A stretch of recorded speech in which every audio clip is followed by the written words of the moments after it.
Shalom, jemaat Tuhan, keluarga besar GBI Light of the City. Dimanapun Bapak Ibu Saudara berada saat ini, senang sekali saya, Sari Holondam, boleh menjumpai Bapak Ibu Saudara meskipun kita terbatas melalui layar kaca ini. Tapi saya percaya bahwa kuasa dan hadirat Tuhan tidak bisa terbatas oleh ruang, waktu, dan tempat. Amin Bapak Ibu Saudara. Saya bersyukur pada kesempatan pagi hari ini, satu anugerah Tuhan, saya boleh berbagi kebenaran firman Tuhan. Sebelum kita akan masuk dalam perjamuan kudus nanti, biar kiranya pagi hari ini kita boleh teduhkan hati kita buka mata hati pikiran kita, untuk saudara boleh diperlengkapi, diberkati oleh kebenaran firman Tuhan. Dan saya berdoa biar ini boleh sungguh menjadi kekuatan bagi setiap kita.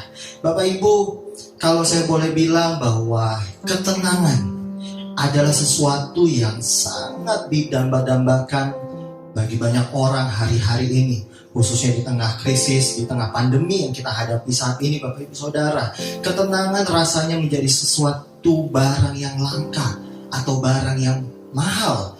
Oleh sebab itu Bapak Ibu, tetapi saya mau katakan bahwa ketenangan adalah suatu hal yang teramat sangat penting untuk harus setiap kita miliki. Bapak Ibu, ketenangan merupakan salah satu kunci sukses dari keberhasilan. Kalau misalnya kita ingat saat dulu zaman kita sekolah, ketika kita menghadapi ujian, Bapak Ibu bayangkan bagaimana rasanya kalau misalkan memasuki ujian tanpa rasa ketenangan, iya kan? Pasti kita mulai berpikir yang macam-macam, kita nggak bisa tenang, kita nggak bisa fokus, dan akhirnya hasil ujian pun juga pastinya menjadi tidak baik. Begitu pula ketika kita mau masuk dalam satu ujian, saringan masuk perusahaan, katakanlah semacam itu. Saya rasa ketenangan akan sangat membantu untuk saudara bisa fokus, bisa berpikiran dengan jernih. Oleh sebab itu rasanya tidak salah ketika saya katakan bahwa ketenangan merupakan salah satu kunci kesuksesan bagi setiap kita. Itu salah satu pentingnya dari kata yang namanya tenang, Bapak Ibu. Dan saya percaya bahwa ketenangan pun juga adalah sesuatu kunci keberhasilan dari sebuah rumah tangga, bagi sebuah pernikahan.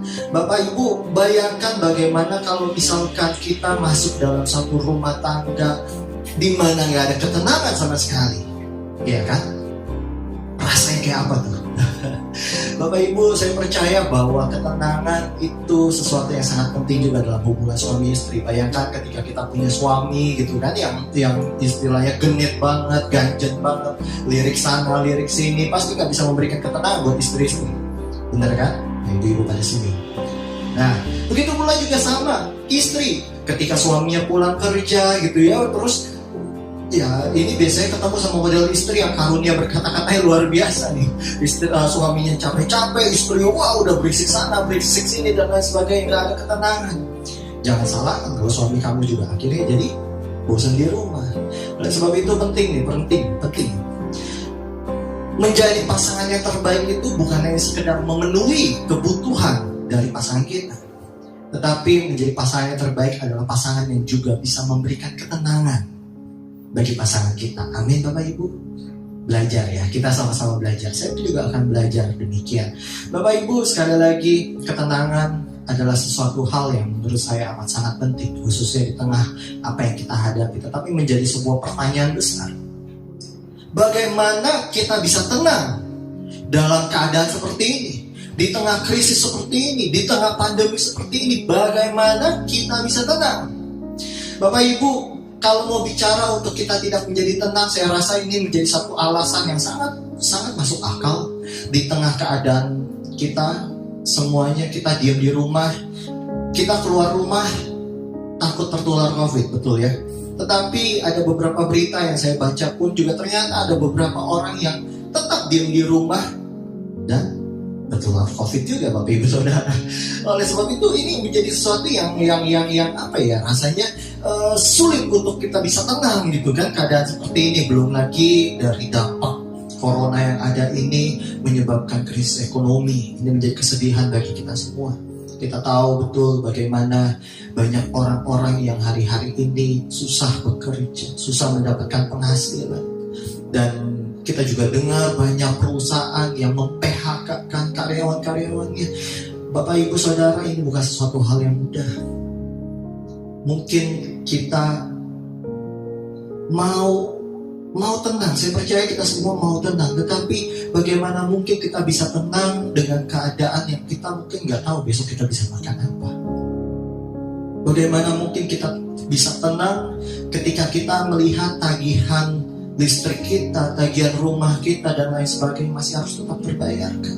Dengan kondisi seperti ini, akhirnya ya ini menjadi satu kesedihan, menjadi sesuatu hal yang rasanya susah, membuat kita menjadi tenang. Dan saya bersyukur kemarin GBI Light of the City atas kemurahan Tuhan, kita sudah melakukan kembali kegiatan bakti sosial kita tahap kedua. Kita memberikan bantuan bagi begitu banyak masyarakat marginal, orang-orang yang sangat membutuhkan, para pedagang asongan, pedagang bakso, nasi goreng, dan lain sebagainya, ojek online, dan lain sebagainya, Bapak Ibu Saudara. Dan saya lihat betul bagaimana mata mereka yang penuh rasa sukacita, penuh rasa terima kasih ketika kita memberikan bantuan berupa paket sembako tersebut, Bapak Ibu. Tetapi yang mau saya bilang bagi saat ini adalah keadaan ini memang bukan satu keadaan yang mudah bagi kita semua. Bagi kita yang, maafkan kalau saya boleh bilang, bagi kita yang kekurangan, bagi kita yang mungkin orang suka sebut miskin, Bapak Ibu, ini bukan menjadi suatu hal yang mudah untuk kita lalui. Tetapi kalau mau bilang, apakah hanya bagi si miskin saja yang mengalami rasa kesusahan tersebut? Bagaimana dengan orang kaya? Pak Bu, saya mau katakan hari ini, para pengusaha, para pebisnis, dan orang-orang yang menurut Bapak Ibu memandangnya jauh lebih diberkati dari kita secara ekonomi, saat ini saya rasa ketenangan pun menjadi sesuatu hal yang langka bagi mereka. Bagaimana mungkin mereka harus tetap menjalankan usahanya di tengah kondisi yang seperti ini? Apalagi juga kita lihat banyak keadaan yang perusahaan nggak boleh jalan gitu ya, dengan adanya anjuran pemerintah PSBB ini, perusahaan nggak bisa jalan, nggak bisa beroperasi, dan lain sebagainya. Sedangkan mereka tetap harus menggaji karyawan mereka. Mereka nggak ada pemasukan. Katakanlah mereka tetap buka saat ini, orang-orang yang buka toko dan lain sebagainya tetap buka. Tetapi kita sama-sama tahu kenapa pedagang semuanya pada ribut, pembelinya yang nggak ada, pembelinya sepi hari-hari ini. Dan kita sama-sama tahu daya beli kita saat ini pun juga akhirnya menjadi turun, Sobat Ibu Saudara. Coba bayangkan kalau engkau ada di posisi sebagai pengusaha juga, ini juga bukan suatu hal yang mudah. Mereka pun juga sama, nggak bisa tidur tenang hari-hari ini. Mereka memikirkan hutang yang tetap harus berjalan. Katakanlah ada relaksasi, tetapi ada bunga yang juga tetap harus mereka bayarkan. Gaji karyawan jalan terus, apalagi sebentar lagi mau THR sudah harus disiapkan. Kalau mereka nggak kuat, mereka PHK karyawan. Tapi kalau PHK karyawan, pesangon pun juga harus disiapkan. Sehingga saya rasa bukan hanya orang-orang kaum marginal yang merasakan dampak dari kesusahan ini, tetapi orang-orang kaya pun, para pengusaha hari-hari ini pun juga yang namanya ketenangan itu rasanya susah. Untuk bisa tidur tenang itu rasanya susah, Bapak Ibu Saudara. Lalu siapa kira-kira yang bisa tenang hari-hari ini dengan keadaan seperti ini? Pemerintah kah? Ada yang berpikir pemerintah bisa tenang? Saya percaya pemerintah pun juga tidak bisa tenang dengan keadaan seperti ini. Mereka harus berupaya memutar otak sedemikian cara untuk bagaimana membuat kebijakan-kebijakan yang tepat dengan keadaan seperti ini. Bahkan mereka seringkali harus diperhadapkan membuat keputusan ibarat buah si malakama. Mereka makan mati, gak makan mati. Mereka buat kebijakan maju kena, mundur kena. Oleh sebab itu, pemerintah pun juga nggak, saya rasa juga sulit untuk menemukan kata tenang hari-hari ini dengan keadaan seperti ini. Oleh sebab itu, saya sebagai hamba Allah mohon pengertian setiap kita. Dengan keadaan seperti ini juga bukan suatu hal yang mudah bagi pemerintah. Oleh sebab itu, jangan salahkan pemerintah kalau mungkin dia membuat sebuah kebijakan yang tidak menyenangkan bagi setiap kita. Memang namanya seorang pemimpin gak bisa membuat sebuah keputusan yang menyenangkan semua orang. Apalagi dengan keadaan seperti ini, kalau membuat satu kebijakan hari ini, Bapak Presiden membuat kebijakan 1A, lalu besoknya berubah menjadi B, mohon dimaklumi. Kenapa saya bilang mohon dimaklumi? Bapak Ibu, saya percaya keadaan COVID pandemi seperti ini adalah sesuatu yang baru yang dihadapi oleh pemerintah kita juga. Oleh sebab itu kebijakan yang namanya try and error, dia coba, lalu kemudian mungkin terjadi sesuatu yang kurang tepat. Harap dimaklumi, mereka pun juga tetap berupaya. Mereka pun juga tetap berupaya untuk memikirkan yang terbaik untuk keadaan bangsa kita, memikirkan yang terbaik untuk masyarakat, untuk saudara dan saya. Tapi lagi-lagi ketenangan menjadi sesuatu hal yang saya rasa langka bagi setiap kita, bagi semua kalangan, siapapun itu, termasuk bagi saya. Tetapi pada kesempatan pagi hari ini, firman Tuhan yang mau saya bagikan, Bapak Ibu, ketenangan bukan merupakan suatu keadaan atau situasi. Ketenangan adalah merupakan sebuah keputusan. Sekali lagi saya ulang, ketenangan tidak dipengaruhi oleh keadaan sekitarmu. Keadaan sekitarmu mungkin gak tenang, keadaan sekitarmu mungkin bikin susah untuk engkau bisa tenang. Tetapi saya mau katakan bahwa ketenangan adalah keputusan. Ketenangan adalah keputusan yang bisa saudara buat. Oleh sebab itu pilihannya itu ada di tangan kita, Pak. Pilihannya ada di tangan saudara. Ketika menghadapi keadaan seperti ini, kau mau tenang atau enggak, itu pilihan ada di tangan saudara.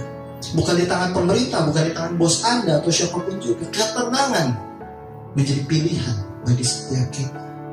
Oleh sebab itu Bapak Ibu, saya pernah melihat seorang tunawisma, seorang gelandangan gak punya rumah.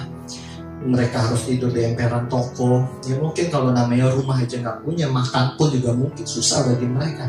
Tetapi saya pernah menjumpai seorang tunawisma yang bisa tidur nyenyak dengan keadaan seperti itu. Saya rasa Bapak Ibu, ketika kita gak punya rumah, ketika kita kehilangan semuanya, mungkin mau tidur nyenyak susah ya. Bahkan kita yang sudah punya berbagai macam-macam, kadang untuk bisa tidur tenang pun juga susah. Tetapi mereka bisa tidur tenang, mereka bisa tidur nyenyak dalam keadaan seperti itu. Kenapa? Karena ketenangan yang mereka memilih untuk tenang. Ya memang keadaan susah bagi mereka. Tapi mereka yang memilih, daripada saya larut dalam kesusahan saya, kenapa saya nggak menikmati dan saya berusaha untuk tenang. Sekali lagi, ketenangan bukan situasi, ketenangan bukan keadaanmu, tapi ketenangan adalah pilihanmu.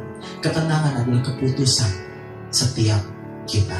Bapak Ibu, mari kita belajar firman Tuhan pada pagi hari ini. Ada satu kisah yang sangat luar biasa, Yesaya dan Raja Ahaz. Yuk, mari kita buka kitab kita dimanapun Bapak Ibu Saudara berada. Sama-sama kita buka dalam Yesaya pasal yang ke-7. Yesaya 7 ayatnya yang pertama sampai ayatnya yang ke-9. Yesaya pasal 7 ayat yang pertama sampai ayat yang ke-9. Saya bacakan untuk Bapak Ibu Saudara.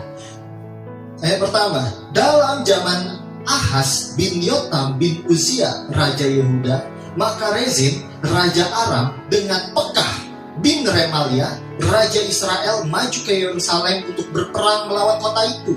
Namun mereka tidak dapat mengalahkannya.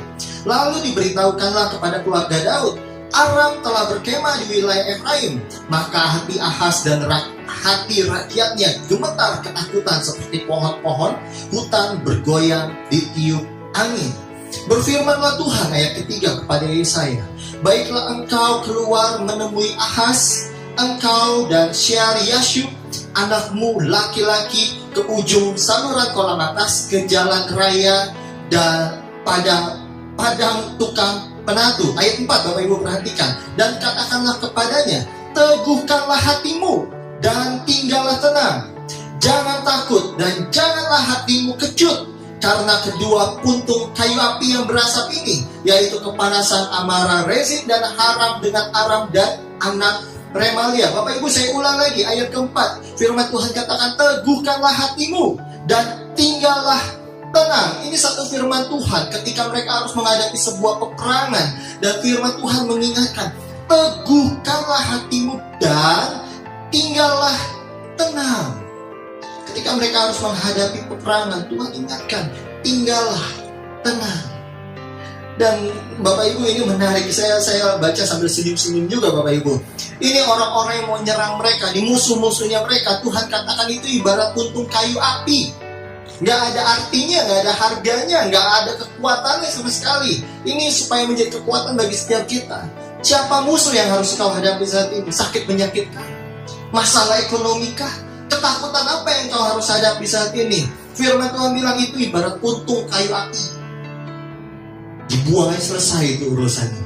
Ya, saya baca lagi ayat kelima. Oleh karena Aram dan Efraim dengan anak Remalia telah merancang yang jahat atasmu dengan berkata, ayat 6, marilah kita maju menyerang Yehuda dan menakut-nakuti serta merebutnya. Bapak Ibu, inilah yang namanya kerjaan setan hari-hari ini.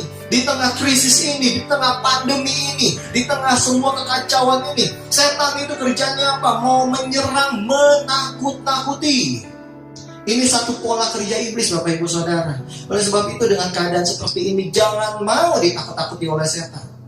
Jangan mau dengar berita-berita yang menyerangkan, kau jadi takut, kau jadi gemetar dan lain sebagainya. Takut-takut yang berlebihan, itu kerjaannya iblis. Kita sama-sama tahu pola kerjanya iblis. Yohanes 10 ayat 10. Yang namanya pencuri itu datang untuk mencuri, membunuh, dan membinasakan. Bapak Ibu Saudara, ini satu firman Tuhan yang sangat penting untuk saudara ingat. Iblis berusaha untuk mencuri ketenanganmu. Iblis berusaha untuk membunuh, mematikan rasa tenang dalam hidupmu. Oleh sebab itu jangan terjebak. Jangan terjebak oleh permainan iblis hari-hari ini.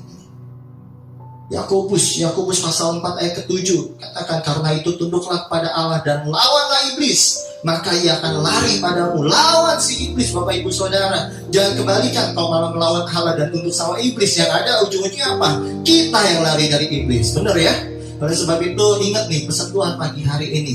Engkau mendengar berita apapun hari-hari ini, engkau mendengar informasi apapun, katanya narapidana dilepasin dan lain sebagainya, situasi mencekam, lawan iblis yang berusaha menakut-nakuti. Kita percaya kita punya Allah yang melindungi setiap kita. Katakan amin. Saya lanjutkan ayat yang ke-7, Bapak Ibu Saudara. Masih dalam pasal yang sama, ayat yang ke-7.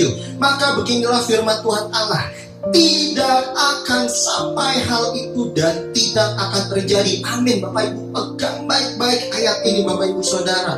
Allah menjanjikan bagi setiap kita bahwa ketakutan kita, bahwa segala situasi yang kita tidak harapkan itu, Allah bilang apa?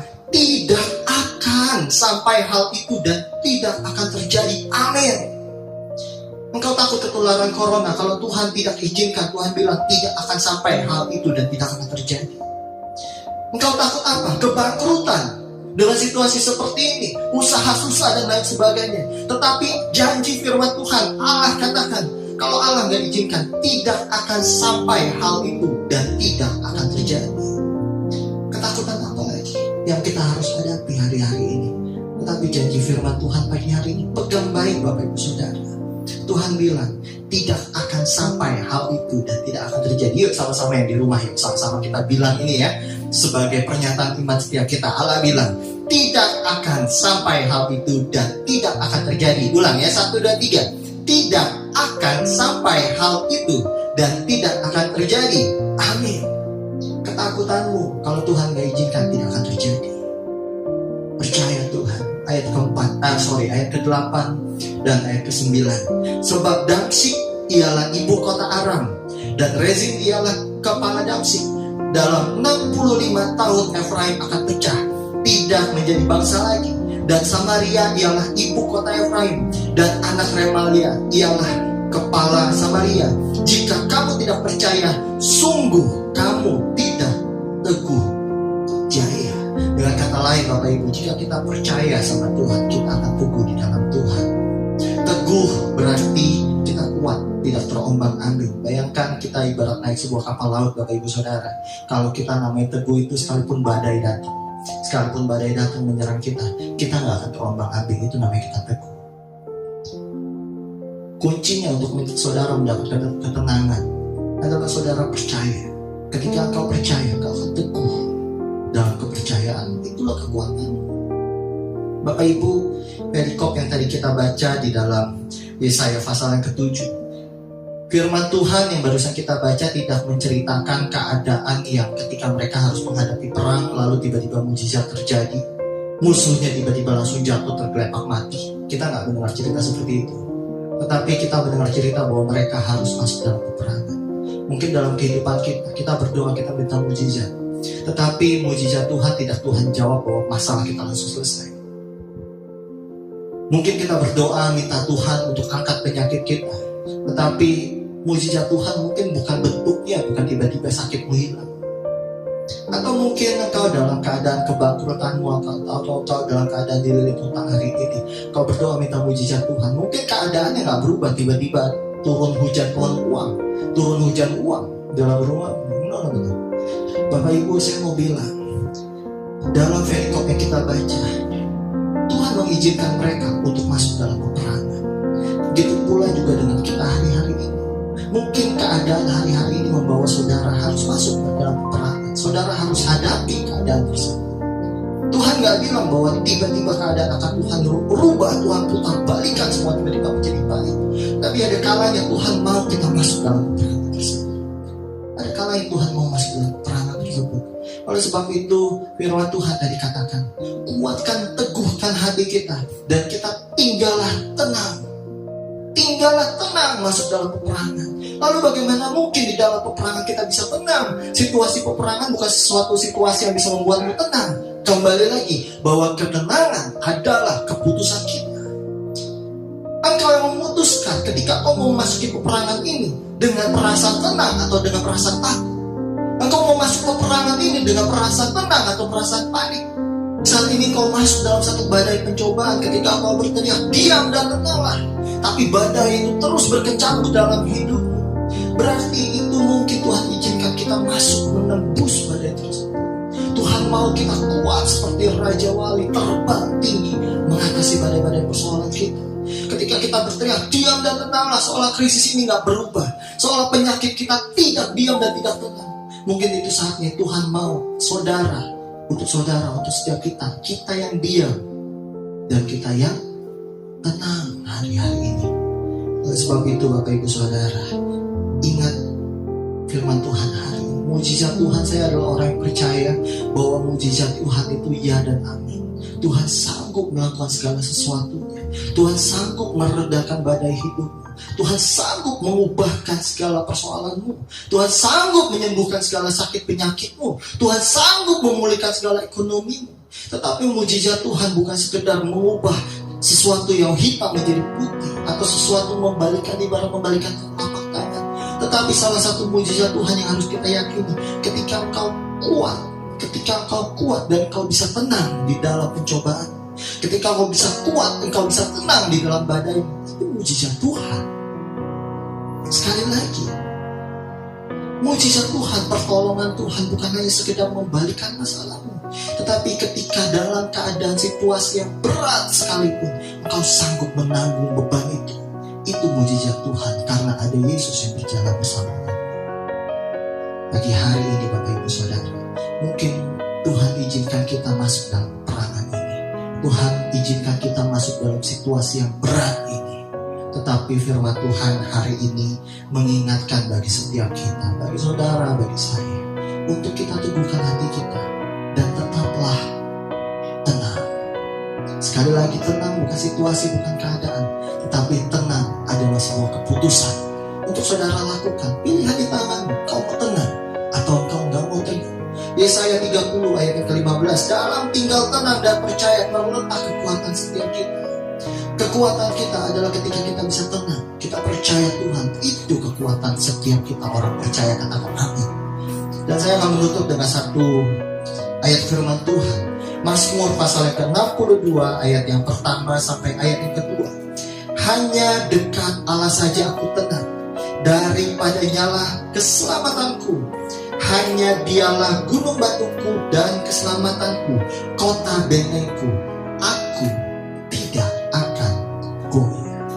Hanya dekat Allah saja. Saya percaya setiap kita akan merasakan ketenangan yang sejati. Sekalipun keadaan mungkin sulit untuk membuatmu bisa tenang, tetapi tinggal diam dalam hadirat Tuhan, dekat dengan Allah, itu akan menjadi kekuatan yang akan membuat saudara dan saya, setiap kita akan melalui semua krisis keadaan ini dengan rasa tenang. Tuhan Yesus